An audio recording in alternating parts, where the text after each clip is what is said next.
enseignant. Il fallait bien que j'ai une référence aussi. Hein. Mais il n'est pas obligatoire ou c'est pas systématique qu'on reçoit le nom de son guide. Mais souvent, on reçoit quelque chose. Et à la limite, ce n'est pas très important. Ce qui est important, c'est ce que je vous dis, c'est ce que vous recevez, comment vous le recevez et quelle contenance ça a. Bon, vous appelez ça le guide, on peut l'ajouter, mais qu'est-ce que vous faites si ça accroche à vous, si vous ne voulez pas? Vous le mettez dehors,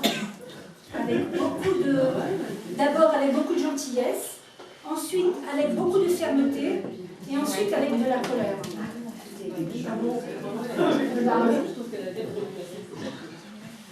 Il m'est arrivé, j'ai eu une expérience qui était très, très intéressante avec une toute jeune femme, à l'époque, maintenant elle est mariée, une toute jeune femme qui venait me voir et qui, elle, était médium et qui avait un être, Léon, je me rappelle bien son prénom. Il était quand même futé celui-là parce que quand il ne pouvait pas aller communiquer avec elle, il venait chez moi. Donc voilà, il avait établi le lien. Mais Léon était quelqu'un de très autoritaire vis-à-vis de cette médium. Et elle me disait, tout son désarroi, quand elle allait prendre une douche, elle avait l'impression qu'il la voyait, voilà, elle voyait, donc c'était assez embêtant pour elle. Et puis, elle s'est mariée, elle était enceinte de 2 jumeaux, et elle ne pouvait plus supporter cette communication avec ce Léon. D'ailleurs, je l'avais vu, c'était un prêtre, quelqu'un de l'église, d'un temps ancien, mais c'était quelqu'un de l'église. Et vraiment désespérée, elle me dit, je ne sais pas comment faire, je veux me débarrasser, je ne veux plus, ça m'embête, ça m'empêche de vivre, je suis complètement... Et chaque fois que je refuse la communication, il se met en colère. Et là, je n'ai pas pu entendre cette chose-là parce que je me suis dit, tu n'as pas à te soumettre à une autorité pareille, ça n'existe pas. Donc, on s'est mis en relation toutes les deux. Et je lui ai indiqué comment il fallait faire pour qu'elle coupe le contact avec Léon. Et puis moi, je me suis mis en relation aussi avec lui. D'abord avec beaucoup d'amour. Je ne l'ai pas du tout agressé. Je me suis adressée à lui avec beaucoup d'amour. Et très vite, il a très bien compris, très vite, à partir du lendemain, il était parti. Il ne l'a plus contacté, ça fait des années. Parce qu'elle a eu la force mentale de ne plus vouloir, et moi qui suis rentrée en communication avec lui, puisqu'il venait de temps en temps me rendre visite, je connaissais un peu l'entité, il a compris, et la communication s'est arrêtée immédiatement. Elle n'a plus eu de contact avec Léon. Et d'ailleurs, chaque fois que j'en parle, je le remercie parce que je trouve qu'il a été un homme d'honneur. C'est accroché à quelqu'un d'autre, hein? Vous n'êtes pas très positive, hein? L'amour fonctionne, mais si c'est pas moins d'amour, c'est pas moins. Voilà. Donc voilà, c'est à peu près...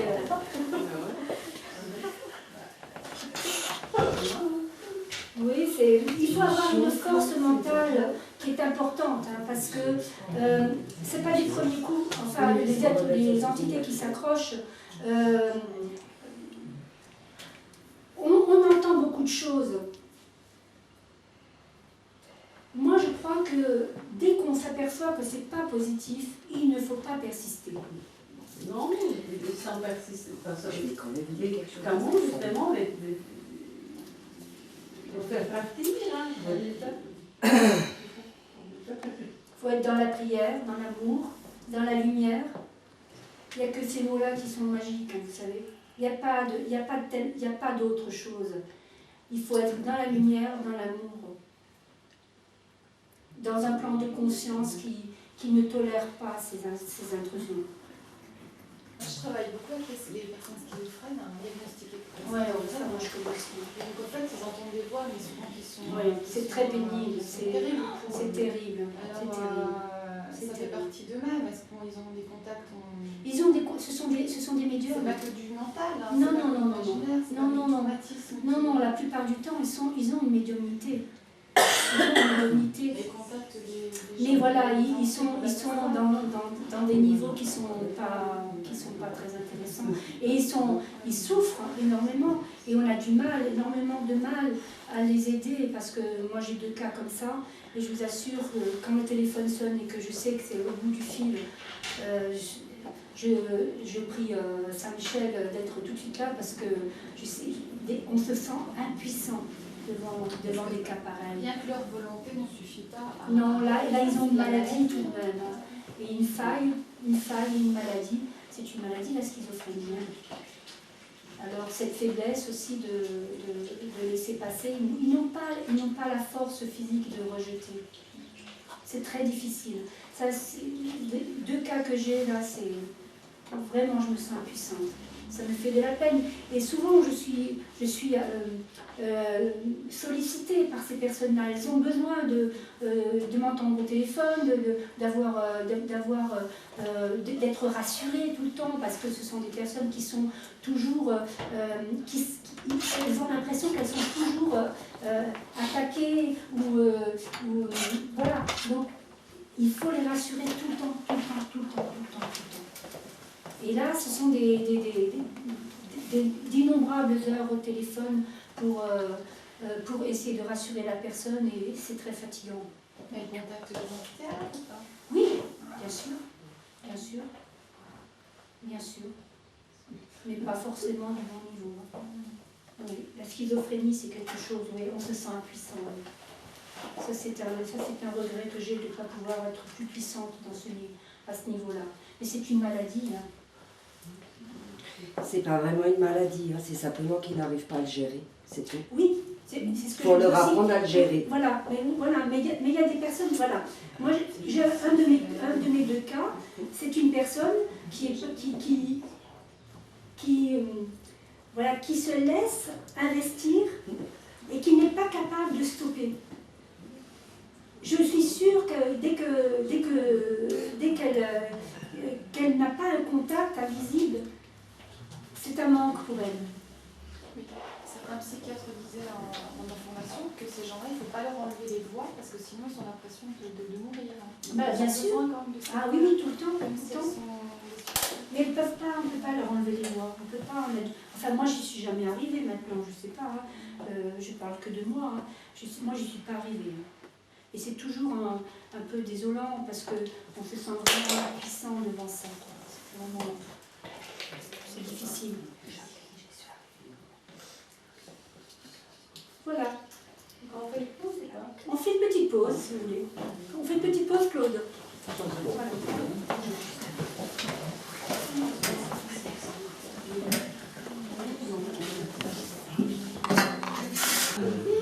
On a fait 3. Combien de temps? 3 jours. Oui, mais écoute, mais je trouve ça, c'était pas long. C'était magnifique. C'était merveilleux. Moi, on était comme portés. Ah, et on s'est bien entendu. Fatima, c'est très fort. Oh, yeah. Ah oui. François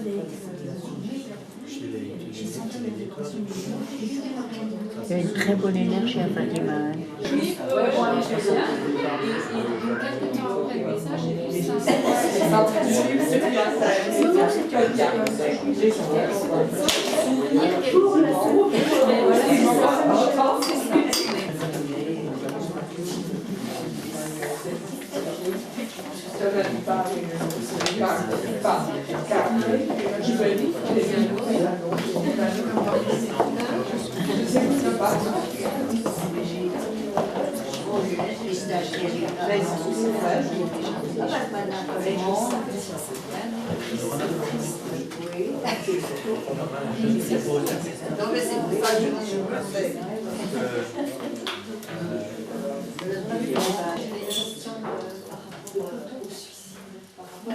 J'ai une connaissance qui est partie. D'accord. Comment ça se Ça, c'est une question qui est toujours très intéressante, qui se pose pratiquement chaque fois dans les femmes.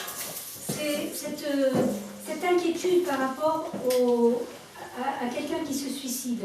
Qu'est-ce qu'il va devenir? En réalité, Dieu est bon et tolérant, et il est juste, et il ne va pas mettre en enfer quelqu'un parce qu'il s'est suicidé, ou que tout à coup, parce qu'il est dans une désespérance totale, il n'a pas pu aller jusqu'au bout de son programme.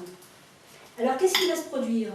Bon, la personne est sur Terre vraiment désespérée, elle perd pied pendant quelques secondes et elle fait un geste fatal qui la propulse dans l'autre monde. Qu'est-ce qui va se produire? Eh bien, simplement, l'être qui va se trouver projeté dans cette autre dimension ne va pas être jugé. Qui va la juger? C'est elle-même, sa conscience, qui va voir tout ce qui s'est produit dans sa vie, à quel moment il n'a pas supporté, pourquoi il n'a pas supporté, et comment il pourra rectifier à l'avenir ce passage qui est un peu raté. Il y aura toujours des circonstances atténuantes. Et il n'est pas exclu que cet être-là, qui sans doute devra revenir à un moment ou à un autre pour refaire un passage, pour pouvoir aller jusqu'au bout de son programme, mais en attendant, il pourra progresser tout de même de l'autre côté, jusqu'à ce qu'il revienne pour un autre passage, qu'il continue là où il a stoppé son programme. Mais nous, est-ce qu'on peut l'aider, nous, à un moment donné? Eh bien, on peut toujours aider un être désincarné. On peut toujours l'aider par la pensée, par la prière, par l'amour qu'on leur envoie. On peut toujours les aider. Quelle que soit la personne ou l'être qu'il a été, toujours cette compassion pour l'être qu'il était leur parvient droit au cœur. Et vice-versa, il peut vous aider. Bien, Ayant vécu évidemment. cette situation, Mais il peut dans vous cette aider. situation précise, eh bien, quand l'âme va avoir pris conscience de ses manquements ou de ses faiblesses, va s'acharner, si elle n'est pas en devoir de revenir immédiatement sur le plan terrestre, va devoir missionner pour essayer de rectifier ce qui n'a pas été réussi ou d'aider les personnes qui vont le faire avancer lui et l'autre personne de même. Il n'y a pas, voilà, ouais, il y a toujours il y a toujours une compassion, une circonstance atténuante. On ne peut pas juger quelqu'un qui décède, qui se donne la mort, parce que c'est quelque chose, c'est pas jugeable. Il y a les êtres mettent parfois la barre tellement haut dans leur passage qu'ils n'arrivent pas à atteindre le but qu'ils se sont fixés au départ de leur programmation. Donc voilà, après on stoppe simplement. Il a stoppé son programme, il va devoir revenir et le continuer pour pouvoir arriver jusqu'au bout de ce programme-là. Voilà, c'est toujours une question qui est posée dans toutes les salles, ça. C'est une question qui est très importante. Voilà, pour le... Bien. Alors c'est bien beau d'avoir un grand guide comme j'ai, et je remercie beaucoup d'être là pour moi et pour m'aider et pour m'enseigner, mais il faut aussi que ça puisse aider les autres et puis que ça ait un but et une utilité. Alors c'est vrai que les communications avec vos guides sont importantes pour le cheminement des individualités, puisque nous sommes votre lumière intérieure. Mais nous avons également un rôle important à jouer au niveau planétaire et humain. C'est dans l'individualité que nous allons changer le collectif. Dans cet objectif futur, nous avons notre vision. Et là, je vais devoir lire le message qui concerne ce changement vibratoire qu'on est en train d'engager. Et toute cette psychose qui se greffe autour de ce fameux 21-12-2012, il faut remettre les choses à leur niveau. Et moi, je ne prétends pas détenir la vérité, je vous transmets simplement le message de mon guide, sa vision à lui. Après, je ne détiens pas la vérité. Hein, et il me semble que c'est important de pouvoir rectifier un petit peu ces psychoses qui se passent autour de cette date butoir qui est totalement humaine, une notion humaine. Bien. Alors là, je vais devoir lire sans intervenir. Bien, alors, évidemment, nous sommes dans un moment transitoire. C'est dans le monde de lumière que nous devons vous conduire. Et dans ce passage transitoire, il faut avoir les énergies nécessaires pour passer d'un plan de conscience à l'autre. Le moment venu, les êtres qui seront préparés à cette transition auront fait ce travail de désincrustation des mémoires et seront dans l'acceptation, la passivité et dans l'amour de tout ce qui a été vécu en prenant conscience du chemin parcouru. La nouvelle conscience va réunir en une seule famille les êtres avancés. Ils se reconnaîtront et auront le même but de conduire d'autres personnes dans ce mouvement vers le haut. Je sais que tout se fait en douceur et que deux domaines se rencontrent vers cette date de 2012. Le premier changement est scientifique, en relation avec un petit mouvement rotatif des deux pôles. Et cela explique les difficultés climatiques qui s'observent en ce moment.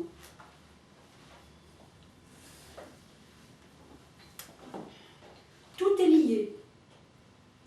L'homme qui subit ces énergies en dualité les unes contre les autres réclame une dimension, dans une autre dimension, le calme, la paix et la sérénité. L'homme va apprendre à se détacher de ses soucis matériels et enfin rentrera dans une spiritualité qu'il transmettra à sa descendance. Enfin, deux mondes se complètent et réalisent le futur de votre planète dans un même espace-temps. L'un démontre scientifiquement le mouvement de votre planète, l'autre monde s'ouvre à la spiritualité pour les êtres avancés. Ces deux mondes s'alignent enfin pour admettre ce changement progressif de niveau de conscience.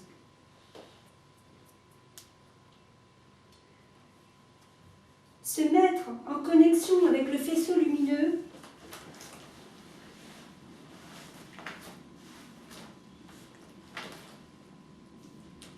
qu'est-ce que je fais là?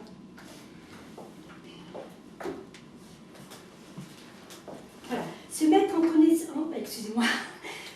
en connexion avec le faisceau lumineux propulse les êtres en quête d'une nouvelle vie dans la dimension 4 qui abandonne les chaînes de la servitude à une société qui l'étouffe et l'empêche de retrouver ses facultés à mieux gérer corps et esprit.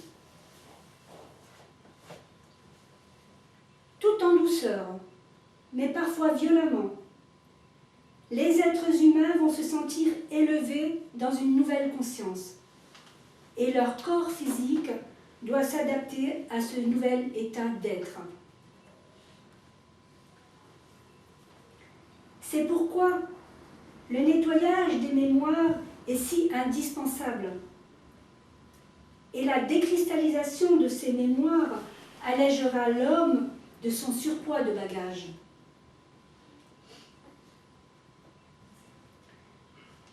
Cette période difficile va redonner aux humains la conscience d'être enfin des hommes qui se responsabilisent et qui se modifient dans leurs cellules pour pouvoir accéder à ce nouveau niveau de conscience. Les personnes sentent cette transformation comme un mal-être et une sensation de ne plus vivre en harmonie avec eux-mêmes. Les modifications des mentalités vont amener les générations futures dans la lumière et dans la guérison. Tout ce que vous faites, chacun, individuellement, pour votre avancement, est important pour vous et pour tous ceux que vous emmenez dans vos énergies. Vous êtes en train de faire naître dans vos consciences une vision nouvelle de la vie, de la compréhension et du comportement de chacun.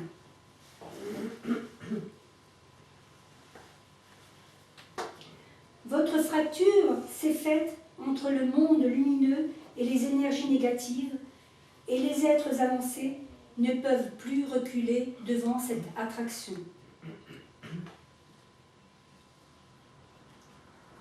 C'est simplement que les êtres spirituels ne veulent plus servir ces énergies négatives et tentent d'en sortir en se mettant dans la lumière d'un monde modifié par la conscience d'être. Cette cassure est dans l'ordre des choses, puisque ces forces ne peuvent plus cohabiter. Ce combat des puissances est une énorme sensation qu'on peut passer d'une énergie à l'autre sans même s'en rendre compte. Entrer dans le système matérialiste, on peut se laisser embarquer dans une spirale destructrice. L'être est en mutation et nous allons tout faire pour le guider dans la conscience d'être enfin. Concrètement, rien ne change vraiment dans vos modes de vie, mais c'est vous qui appréhenderez la vie d'une toute autre manière. Nous savons, vous et moi, que la modification va prendre du temps et que nous comptons sur nos élus pour guider les gens à une autre compréhension de leur vie et de leur passage.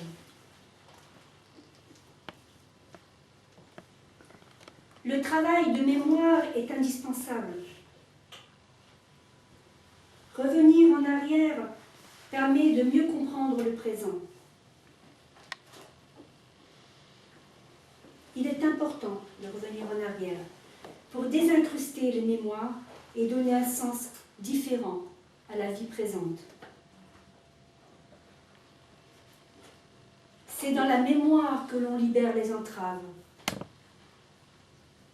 Ceux qui ne peuvent plus avancer doivent faire un travail de régression sur des vies antérieures.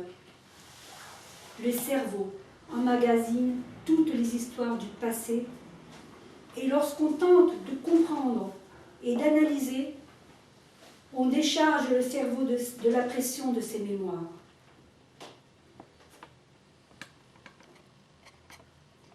Cette lente progression vers vos êtres spirituels passera par toutes les étapes de vie et de conflits.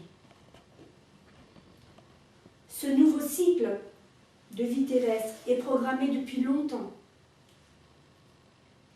La vision du futur est trouble pour vous. Vous avez fixé une échéance de changement vibratoire le 21/12/2012, d'après le calendrier Maya.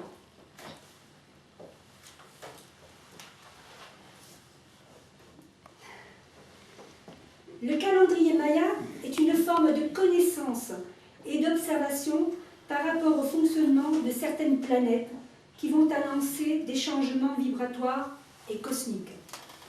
Ces calculs sont faits dans une certaine conscience que les changements qui vont s'opérer vont influencer le temps, la conscience de l'univers et la mentalité des êtres humains. C'est une idée approximative des changements qui vont se faire ressentir dans des temps plus éloignés. Difficile de calculer avec précision si tout se fait dans une vision humaine dès 2012. Ce temps des modifications prendra encore bien des décennies. Il faut apprendre à donner un sens à tout ce qui est dit. Le moment de la réalité de 2012 ne sera que dans une lente remontée vers un autre niveau où tout sera lié. L'homme élève son âme, la terre s'élève au niveau de l'homme, et l'univers tout entier accueille ces transformations et redonne à l'homme la lumière de son être spirituel. Tout est à élévation et tout est mouvement. C'est en réalité une date butoir dans votre notion de temps qui remet tout en question, car vous êtes déjà conditionné à vivre ce changement de mentalité. Rien n'est décidé. Tout est dans la création d'une nouvelle vision de sa vie et de son avenir. Vous êtes les artisans de votre futur.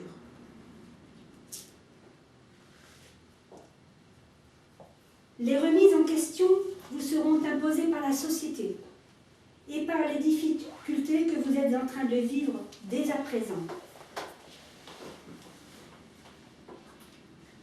Les conséquences seront de l'ordre d'une nouvelle façon de vivre, de gérer votre argent, de vous nourrir en respectant ce que vous avez dans vos assiettes, en refusant le conditionnement dans lequel vous vous êtes enfermé par la société consommatrice. Tout va changer. L'économie va reprendre peu à peu. Et toutes ces années où les gens ont eu moins dans leur porte-monnaie auront gagné en conscience et en spiritualité. L'avenir s'annonce un peu noir dans les prochains temps, mais cette énergie qui vous semble négative va laisser place à un art de vivre et une autre manière de gagner son bonheur. Dans les 10 prochaines années, il y aura une sorte de renaissance à un passage plus en adéquation avec votre nature profonde. C'est certainement dans les restrictions que l'on retrouve son âme et que l'on se retrouve aussi. Mais la terre est sauvée par vos énergies de lumière.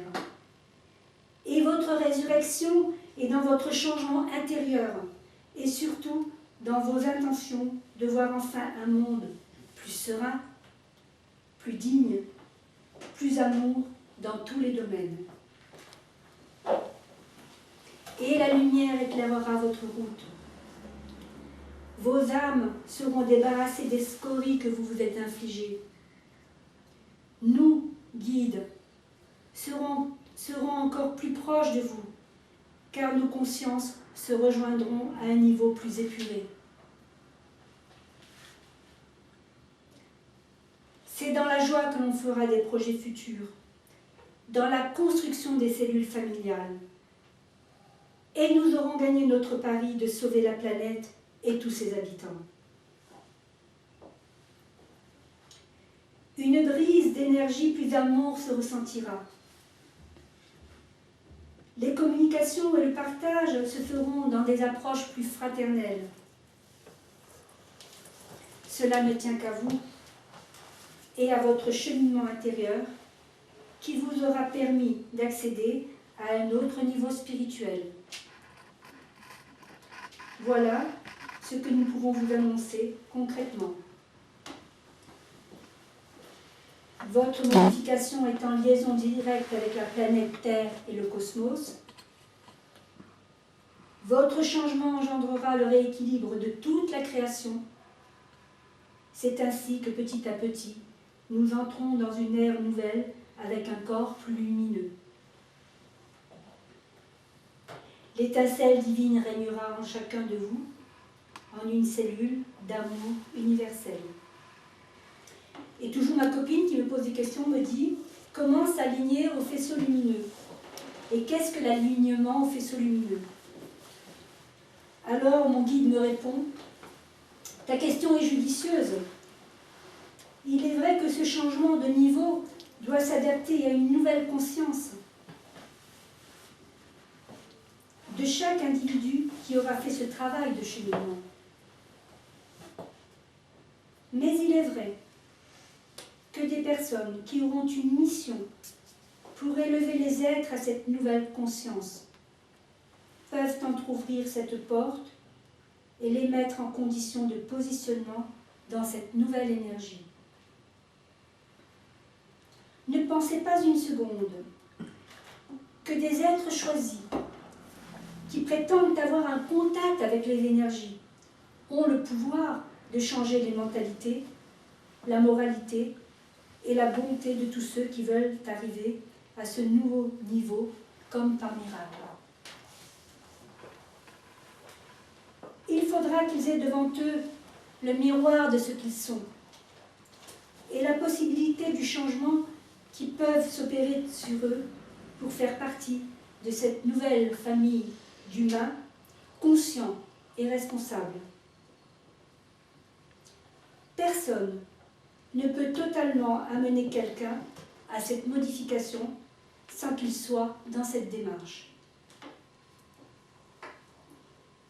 Il en sera de même pour toutes les personnes qui n'auront pas encore compris que le lâcher-prise par rapport au matérialisme est important et que la vie doit prendre un sens de fraternité et d'amour pour son prochain. Vous ne pouvez pas passer d'un monde matérialiste à un monde lumineux sans avoir fait le bilan de vos vies, de votre comportement, de vos modifications. La solution se trouve dans le retranchement sur soi-même et l'analyse de tout votre passé, en se faisant aider par des êtres choisis pour vous aider à mener